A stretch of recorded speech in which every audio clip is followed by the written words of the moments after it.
Welcome back. You're watching Business Today on KTN News. Now, Kenya's economy is set to recover by mid-year in what could see companies hire employees with trade prospects looking up. Kenya Bankers Association chairperson Joshua Oigara believes that the country will bounce back despite the high cost of living and high unemployment rate. Take a look. The chance of recovery on a number of sectors is we see very good signs. So one area you look at is trade. You look at transport, you look at manufacturing, you look at those segments that are driving. And that we are seeing huge upsides from us as an institution, as for the industry. So, and the reopening of a lot of businesses has happened in the last quarter. So I would be saying that from an overall economic point of view, I don't feel worried that we are not standing on a good platform. Our fundamentals as an economy are strong. The concerns of 2019 perhaps are giving us a new strength to fight, to build our businesses, and for the economy to grow. So will we achieve the higher growth of 5–6%? I think next year is possible. The biggest risks are behind us. The pandemic has shown us on the things that we need to do to be able to learn how to manage our businesses. So that is very true. What we're not seeing is the recovery will take longer. So our sweet spot as an economy, when you're growing at 6.1, 6.2%, and all engines are firing, all pistons are firing, that is not happening, in my view, in the first quarter, second quarter. The only gap, I would say, for our economy is the crisis, especially the pandemic for corona, keeps, sometimes you hear new instances, new cases coming through. I am more optimistic that even with the discovery of vaccines, we may say we're a bit far away, but I can see that vaccines will be coming into our markets as well as early as the first quarter of 2021.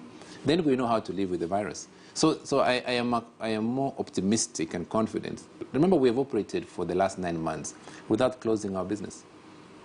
Banking sector as an essential service has remained in business. So for those who are in business and they were concerned about what does next year look at it, from a macroeconomic point of view, from economic elements of growth, those are remaining. They're remaining strong. So it's bringing you back into the ecosystem and saying, can I support? And then lastly is to say, the opportunity for us to be able to go back to a traditional strong point, exports, being able to sell our goods and services to the region, being able to strengthen our services as an industry. I don't have an issue with that at all. And so next year should be better for us as an industry, better for clients as well, we see. We also like to return on the digital lending platforms, which have been affected significantly. I know a lot of customers do raise questions about what happened with my limits, what happened with my loan capability. That's something we see coming back as we go to next year. And therefore, maybe I will reflect and say the difficult parts are behind us. How do we spend our time growing our businesses as we go into 2021? So growth is going to come. So our business now is becoming stronger. So remember that we'll go next year with we announced just recently an acquisition of a bank in Rwanda, in Tanzania. We are strengthening our business in National Bank of Kenya that we bought a year ago. Today, more than 98% of transactions are happening on a digital platform. So we'll expand our offering on our Vuma platform that you see that is growing very strongly, which will also bring back our digital lending, which had been affected by the pandemic this year. And then in terms of customer service and customer experience, our loan ambitions remains double-digit. We expect more than 10% growth in our total loan portfolio in the industry. And for KCB, I think, strengthening all those businesses, I will be so excited to see us growing strongly in a lot of pockets, and especially the small and medium enterprises, where we are one of the banks that were pre-qualified for the credit guarantee scheme. So it should be a very positive year. In terms of service at our branches, that will continue. Our branches have remained open throughout the period, but I do not expect to see a return of transactions into the branches. We have now achieved more than 2 million customers on digital platform this year.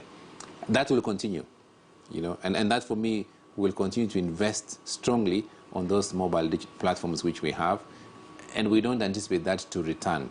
I think I would say from a point of view, we crossed the Rubicon. All our transaction digital has already migrated, and that's an exciting part. So we can do more data analytics, we can deliver tailored services to clients as we go to next year, and more we are prepared to offer that platform to integrate with different customers on different providers out there. So it's an exciting year for the bank next year. For us, what we are going to go beyond as KCB is to see the bank beyond banking.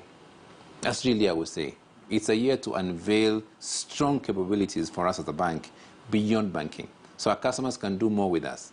And that, for me, is the rallying call that I'm saying. Despite the difficulties we've had this year, it's the year to realize the opportunities and values of our beyond banking strategy. So it will be a strengthening and supporting our customers to achieve.